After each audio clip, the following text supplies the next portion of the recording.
Bonjour, je reviens avec une présentation de tarot. Alors là, nous sommes sur le tarot persan de Madame Indira aux éditions Grand Cher.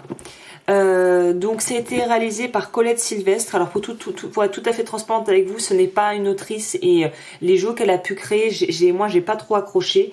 Mais là, j'ai été très agréablement surprise de ce coffret. Donc, je vous le présente. Si vous aimez les oracles, j'ai fait une playlist. Et si vous voulez vous procurer cet oracle, le lien sera en barre d'infos.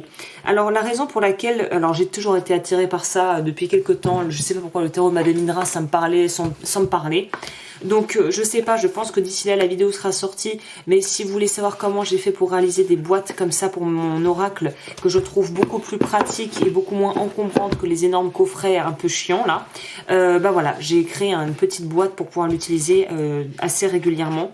Donc je pense quand la vidéo sortira, j'aurai commencé à m'en servir, mais c'est quelque chose où j'ai pris énormément de temps moi à me familiariser à ce tarot. Le livre est en français évidemment là, on a vraiment quelque chose de pas mal complet pour un début. Peut-être que ça mériterait approfondissement, mais comme souvent c'est plutôt en utilisant les cartes en fait qu'on approfondit naturellement. Mais j'ai galéré. Moi, pour tout vous dire, celui-là n'a pas été facile d'accès pour moi, notamment parce que ça n'a pas vraiment le nom de tarot en fait ne convient pas vraiment.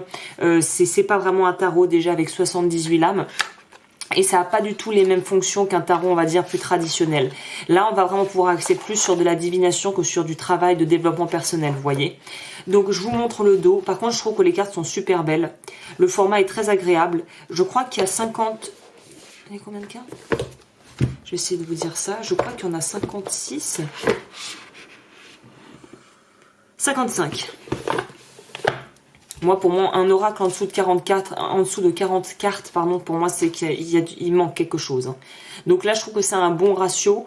Et quoi vous dire d'autre? Bah, je vous laisse un peu regarder les images pour voir si ça vous parle. J'aimais bien le côté un peu mille et une nuits, le côté persan, justement, différentes cultures, là, d'une autre culture.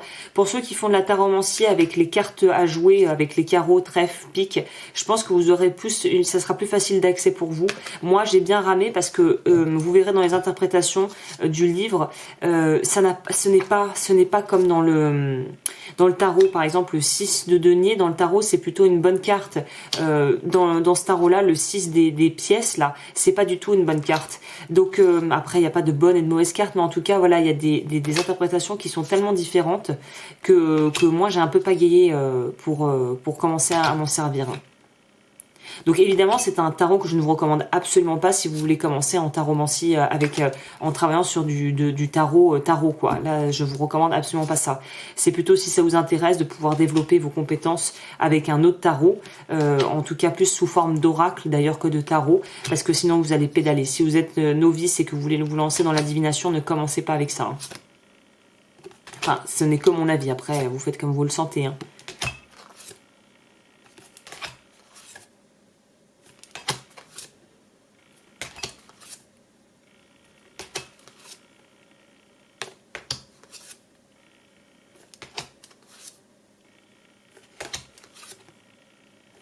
En tout cas, moi, les illustrations, je les trouve vraiment très, très belles. J'aime beaucoup.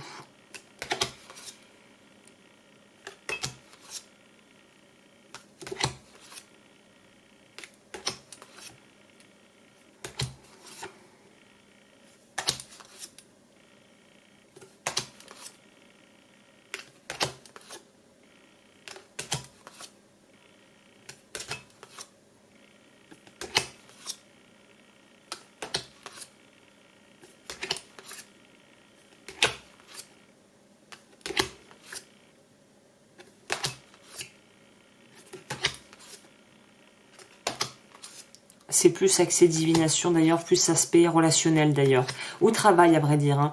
C'est un peu comme le Gypsy Oracle, la Sibylle, l'oracle de la Sibylle. C'est de cet acabit, c'est de ce style.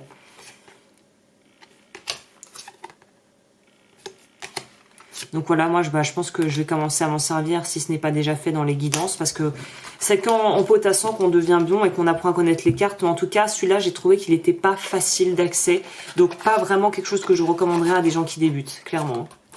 Voilà, bah écoutez, j'espère que cette petite review vous a plu. N'hésitez pas à vous abonner, à vous procurer si vous êtes attiré, que vous avez, comme moi, envie d'essayer de le travailler.